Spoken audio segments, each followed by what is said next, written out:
Baik, anak-anak, kita lanjut untuk pembahasan di kategori produk.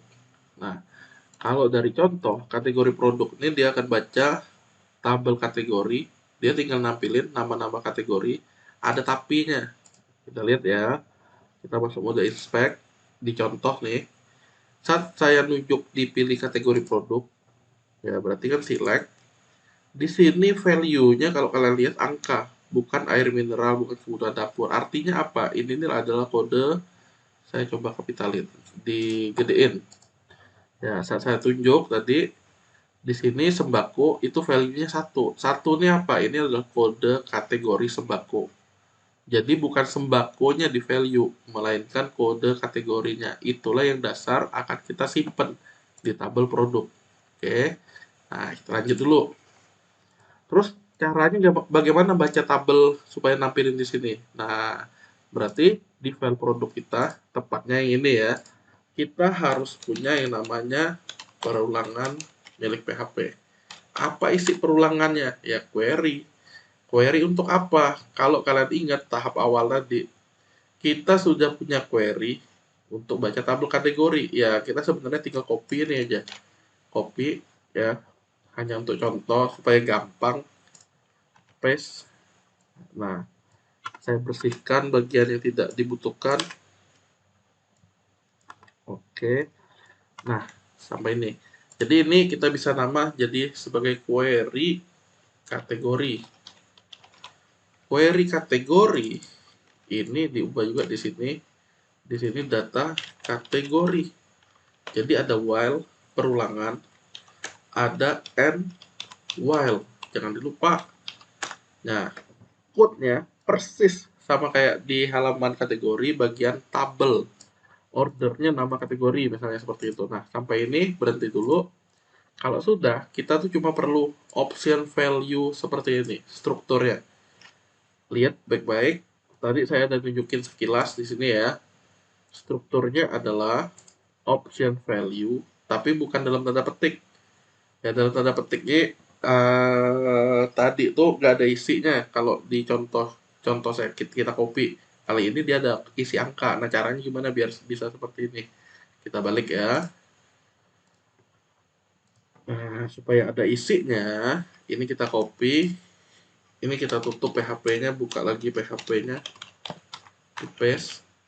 Berarti kali ini option value isinya adalah dari data kategori loh. Data kategori tepatnya dari field kode kategori. Sedangkan apa yang menjadi labelnya yaitu yang tulisan putih ini itu diperoleh dari nama kategorinya. Oke, jadi jelas di sini field-nya, field kode kategori, di sini nama kategori. Sampai ini sebenarnya udah belum ya? Jawabannya sudah. Nah, dia sudah bisa berulang. Kita lihat di sini yang punya kita, yang awalnya belum ada kategori, kita tinggal klik batal. Nah, dia harusnya sekarang udah muncul kategori. 1, 2, 3, 4. Di kategori saya berarti ada 4 data. Nah, misalnya saya tambahin pulsa, simpan.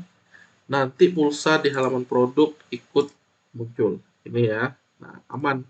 Sampai ini dia udah berhasil baca tabel untuk kategori. Nah, supaya dia langsung ada nilainya kalau udah mode ubah dan dia terpilih, kita mesti nambahin kode sebagai berikut. Jadi, kapan dia terpilih? Yang pertama kan terpilih tuh pertama kali dalam mode simpan, harusnya dia ini selected disable. Nah, dia tetap terpilih dalam keadaan awal. Dalam keadaan awal dia itu ubah, tapi nggak ada nilai. Nah, berarti kalau mau nilainya itu sama, kita harus punya dulu. Nah, di sini kan variabel udah ada semua nih, kecuali variabel untuk yang namanya si kategori. Ya, berarti variabel kategori. Kita belum ada nih bikinnya. Ya, yang ini, variabel ini sebagai penampung nilai kategori yang tadi. Nah, kalau sudah ada seperti ini, berarti kita mesti nambah code di option value-nya, code PHP. Nah, buka tutup seperti ini. Jika tujuannya apa ya, biar dia bisa terpilih kalau itu lagi mode ubah. Jika yang kita paste tadi adalah dolar variabel kategori, itu sama aja dengan yang pertama ini, fill kategori yang ini. Nah, maka coba selected itu, coba pilih maksudnya. Jika dari variabelnya sama dengan fill-nya, maka pilih ya dia. Nah, kayak gitu kurang lebih. Itu code-nya. Itu sama dengan value yang di sini. Ya, fungsinya sama dengan kayak gini. Jadi, kalau untuk select, dia mainnya di selected dari value-nya. Value-nya tetap. Tapi dari beberapa value itu dia pilihin salah satunya. Ya, kayak gini. Input value yang lain sudah ada, untuk harga, untuk stok sudah ada, untuk satuan sudah ada, untuk deskripsi pun sudah ada.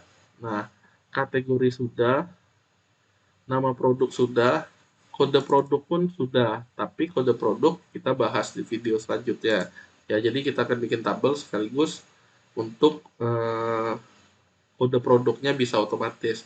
Untuk video kedua ini, pada dasarnya untuk kategori produk sudah selesai dibuat. Nah, nanti kalian silakan tonton kelanjutannya untuk pembuatan tabel produk sekaligus penomoran otomatis ya, bagaimana caranya kode produk itu.